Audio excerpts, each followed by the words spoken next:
Hello and welcome. Across India, people are marking the death anniversaries of their loved ones who died during the hell of the second wave of the COVID-19 pandemic.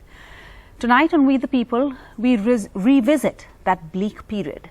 On the 30th of April 2021, India became the first country to cross 400,000 COVID cases in a single day, a grim milestone.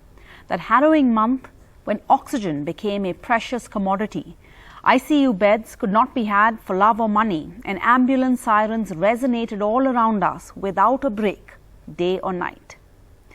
Now, because while we have survived, we can't forget. Because for many, this is a very painful time of the year. There are numerous children who lost either both or one parent in this pandemic in the second wave.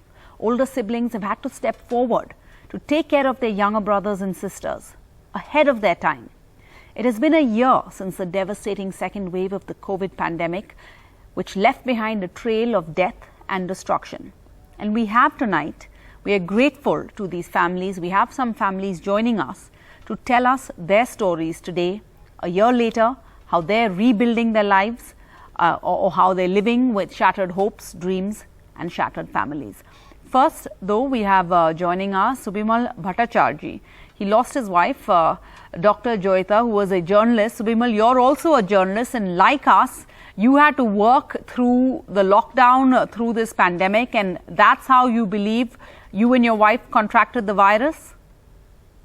No, Sarah, just a correction. I was not a journalist. I write my columns, but I work on cybersecurity policy. And my wife was a senior fellow with Observer Research Foundation. She looked at the India-Bangladesh relations. But effectively, I still don't know, how we contracted the disease. On the 4th of April, we had gone to the Ram Manohar Lohia Hospital to get our first vaccine. 5th, we had the fever. 7th, we went for the test. 8th, our test came negative, but we knew we were unwell. And then, we were admitted in a hospital in Noida where everything was pathetic. Finally, my wife made it to the Gangaram hospital on the 12th. I made it on the 14th. She passed away on the 20th. But those days are something that are really, even till now, I don't understand how fast those days went and how everything happened.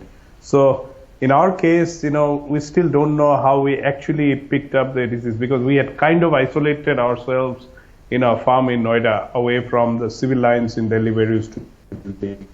So ironic, you're saying perhaps you only had to step out to get that vaccine, which you thought would protect you. Like you said, we don't know how you contracted it, but this is a guess one can make because the only place you stepped out was to get a vaccine. And of course, in those days, it was impossible to get admission into a hospital unless you got a positive test. So you were checking your oximeter levels, but you were still constantly showing negative in tests? Absolutely. The first test that we did on the 7th, we found our results. On the 8th, we were negative, but we were not well. On our own, on the 9th, we went to one of the ultrasound organization and got our CT scan of the chest done, and then we found that both of us were infected. Our lungs were kind of sort of damaged, but since we didn't have a negative report, so no one wanted to admit us because the crisis had already started in Delhi. So 2 days I would say we lost in that. And later when we got admitted to a hospital on the basis of still being negative, I don't know, what I should say. I don't think, healthcare was really available. And I still hold this view that if I hadn't come to Gangaram Hospital, I would have also perished. So I live to tell my wife's story and our story, and it's something, very, very painful. Is that why you wrote an article about this? And you titled Absolutely. it, I think it was titled, I Survived, She Didn't? Absolutely. I don't know how I still wrote that. I was still very weak when I came back home. But I mustered the courage. I wrote. I still think that, there are a lot of lessons to be learned, Sarah, in all those days.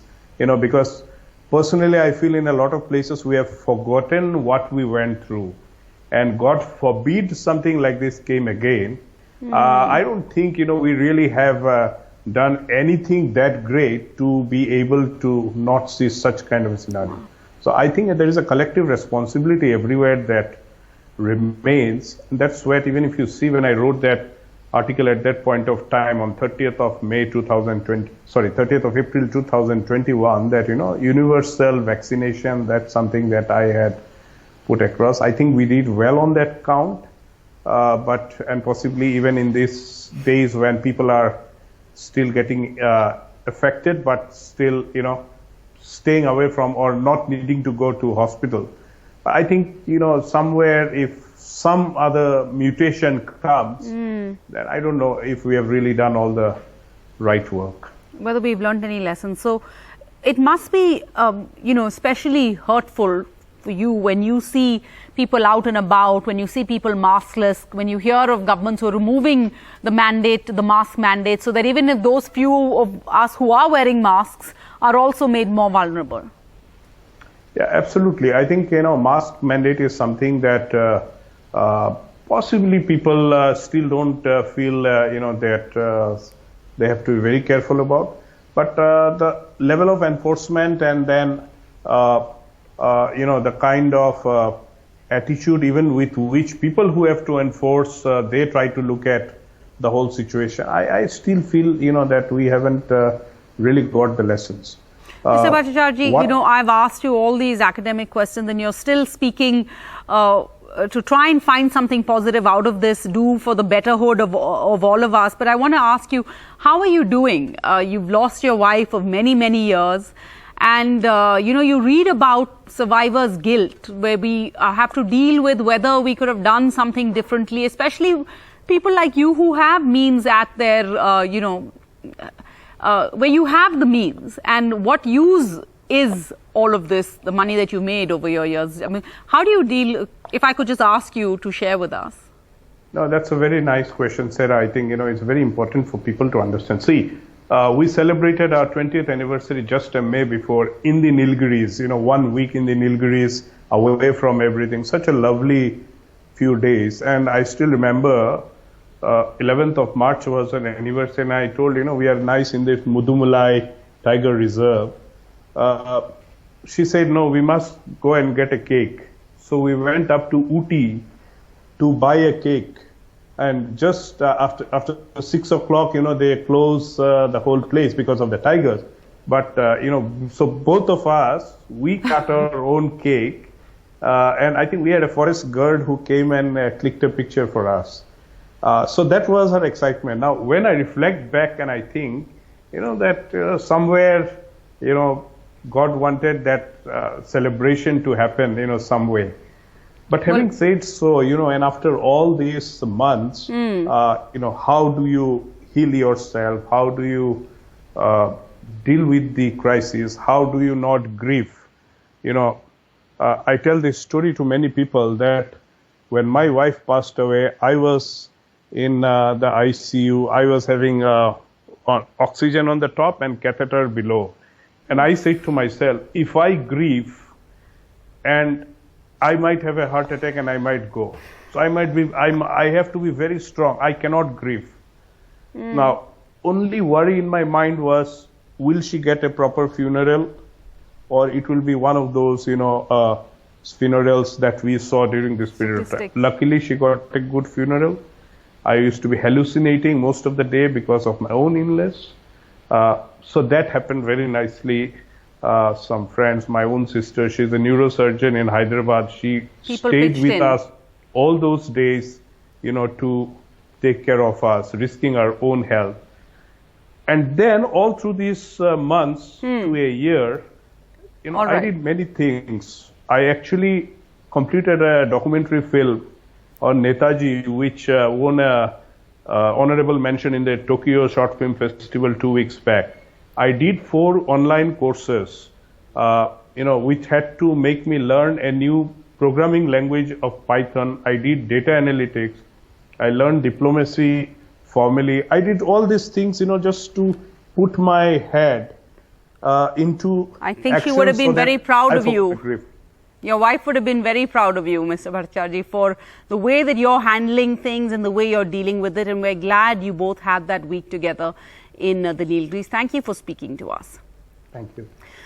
All right. So in May, a month later last year, India reported over 4 lakh COVID cases, the highest number of cases recorded in a single day in the second wave. We had an overwhelmed health infrastructure, struggling with oxygen supply, shortage of manpower, drugs, hospital beds, and this vicious second wave was driven by the Delta variant, which left India scarred, and the wounds may never heal. We have Muzammil Abbas joining us. His father died due to COVID in the Rajiv Gandhi Hospital. Mr. Abbas, thank you. आप हमारे साथ बात कर रहे हो आज. ये कठिन महीना है and you believe your father, आपके पिताजी मरे, he died alone, अकेले मरे. Thank you ma'am, thank you for मुझे अपने जो बात रखने के लिए आपने मुझे NDTV में लिया. देखिए, लास्ट ईयर जो हमने झेला है, मेरे ख्याल से वो कोई और मेरे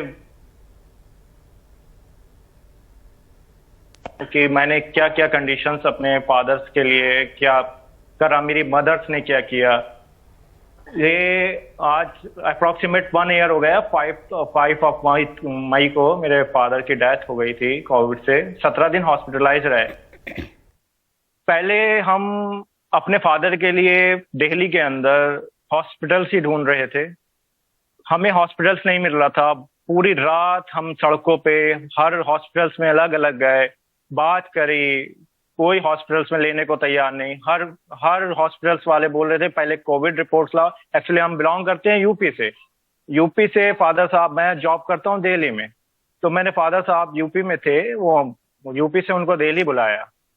अब हमारे पास उस टाइम पे कोविड रिपोर्ट नहीं थी, तो सबसे बड़ा टास्क ये हो गया था हमारे लिए कि हम फादर साहब को कैसे हॉस्पिटलाइज करें, क्योंकि जो नॉन कोविड हॉस्पिटल थे वो बोल रहे थे कि आप कोविड की रिपोर्ट्स लेके आओ, और जो कोविड वाले थे वो भी यही बोल रहे थे कि आप कोविड की रिपोर्ट्स लेके आओ.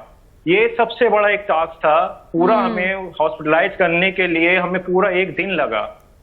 पूरी रात हमें निकल गई, पूरा 1 दिन लगा. वो भी किसी के लिंक के थ्रू, हमारे होम टाउन से कोई लिंक निकला, वो प्राइवेट हॉस्पिटल था. किसी तरीके से हाथ पैर जोड़ने के बाद हमें हॉस्पिटल्स मिला. हॉस्पिटल भी वो मिला कि हमें 1 दिन हमें कॉरिडोर में गुजारना पड़ा, क्योंकि बेड अवेलेबल नहीं था. करेक्ट. कॉरिडोर में 1 रात गुजारने के बाद फिर हमें वहां पे बेड मिला. हमने अप्रोक्सीमेट वहां पे प्राइवेट हॉस्पिटल्स में हर घंटे के बाद ये अनाउंसमेंट कि हमारे पास ऑक्सीजन का स्टॉक नहीं है, आप अपने आप ढूंढ लो, अपने आप ढूंढ लो. वो एक मेजर हमारे लिए, क्योंकि उस लेवल पे कभी हमने कोई नॉलेज नहीं, हमें उस चीज की कुछ नहीं. तो वो देखना, फिर हमें भागा दौड़ी करना, फादर साहब को हॉस्पिटल्स में देखना, ऑक्सीजन का, मैं मेरा छोटा भाई, हम everybody was on their own, सब अपने आप was standing on their own feet. अपने आप करना. और मुजम्मिल, आप your father married you off. You got married just a month ago. Yeah, but at least he got to see you. He got to see you married off. Yes, ma'am. Actually मेरे father मेरी शादी करने पे, हमारे force करने पे gulf से आए थे हमारी शादी करने के लिए. वो मना भी कर रहे थे कि मैं नहीं आ रहा, क्योंकि अभी जो सिचुएशंस हैं वो बहुत बुरी हैं, तो मैं नहीं आ रहा, आप अपनी शादी कर लो. लेकिन हमारे फोर्स करने पे, हमारे मम्मी के फोर्स करने पे वो हमें सऊदी से यहाँ पे आए. यहाँ तक कि आज भी उनके बॉस की जो है ना, हम लोगों के पास कॉल आती है, उनके बॉस भी मना कर रहे थे. आप रेडी को वहां के अली के नाम से कि अली आप मत जाओ इंडिया में. तो वो भी आज भी हमारे पास कॉल करते हैं कि हम अली से मना कर रहे थे. वो भी आज भी उनके बॉस, उनके जो शेख हैं, वो भी आज इतना मिस करते हैं उनको, कि उनके काम को इतना अप्रिशिएट करते थे हमारे फादर साहब के, कि हम बता नहीं सकते. और वो मुजम्मिल, थैंक यू, आपने हमारे साथ बात की. I hope this is helpful in some way, कि आपने हमारे साथ बात की in talking about your father and his boss and how valuable he was at work. And of course these are difficult decisions we'll all have to think about. अगर हमने ऐसे किया था वैसे किया तो शायद कुछ फर्क हुआ होता. But thank you. Thank you, ma'am. We're running out of time, but I want to touch upon those who were on the front lines, who have really inherited a pandemic loss and inherited so much grief. We have Shefali Malik joining us. She was the in charge of the COVID ward and the nursing officer at the RML hospital. Ms. Malik, thank you for your time. I'm sure the second wave has put you through so much. Has that changed you and your outlook on life?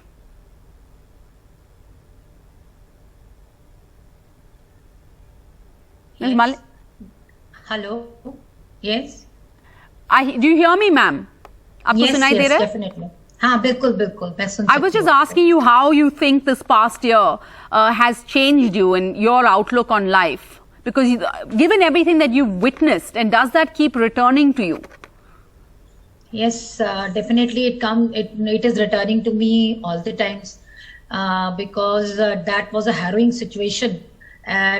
At that time we didn't had the guidelines, and it was such a chaos of patients. We were not able to give care to all the patients at one time. We had oxygen problem, we had those PP kit problems, and it was a real, I mean, how do I explain it? I mean, seeing patient dead bodies, their relatives crying, having a lot of fear. Even I also had fear at a time for my family, for my patients, and we were not able to give them full care. In a problem that we've heard many frontline workers struggle with, that they felt that they were stretched so thin. I also want to go across lastly to Dr. Nirmala Agarwal. She's a senior gynecologist at the Sant Premachand Hospital in Delhi, Parmanand Hospital in Delhi. She lost her husband, a well-known orthopedic surgeon, Dr. Shekhar Agarwal. Ma'am, you know, we just watched these videos of yours, of you and your husband. If I could just play a few seconds of that for all of our viewers.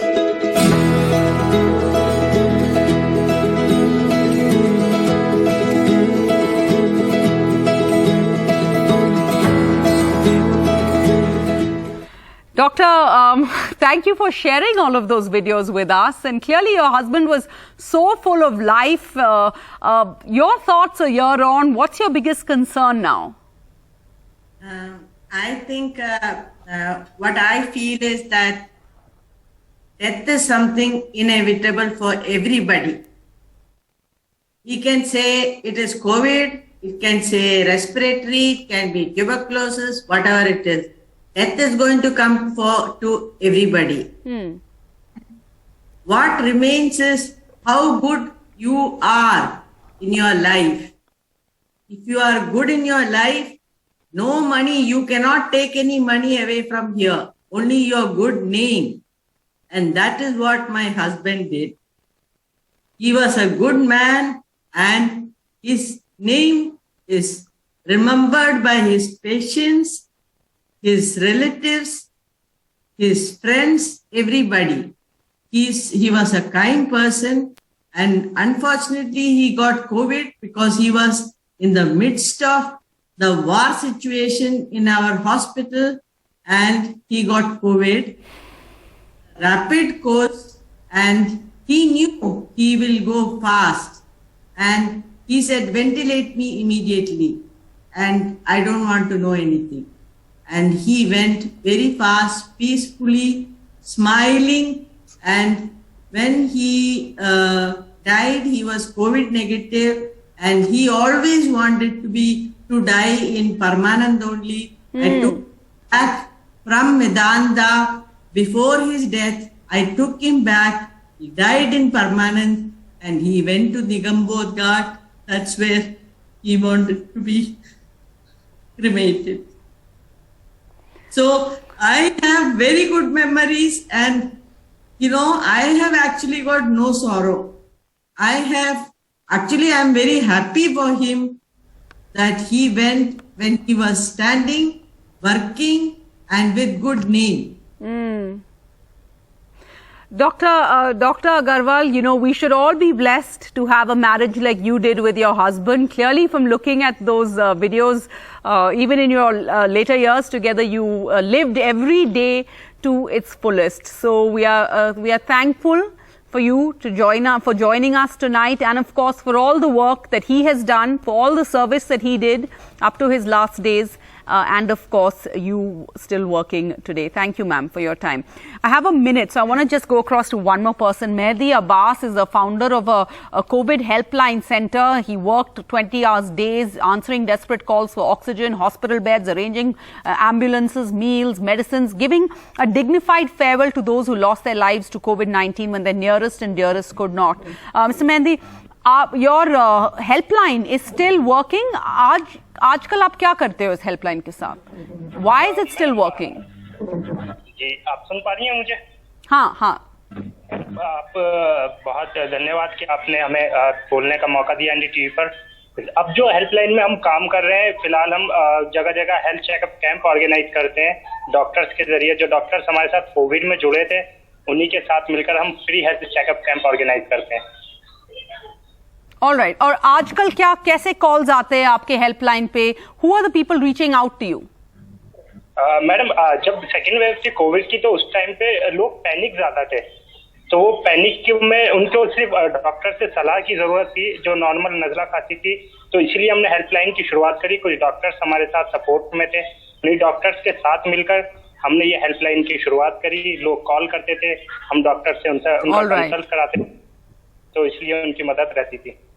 Well, thank you. आपके service के लिए भी thank you so much. You're still keeping this helpline running. If anyone has any concerns, at least there's a place they can reach out to. Thank you all of our guests for joining us. I know this was not easy, and we thank you for allowing us to make you go through some of this all over again. And for our viewers, as we say goodbye, you know, really, what can we say? Let's just be kinder, because we never know what people are going through right now. Thank you for joining us on We the People. Bye-bye.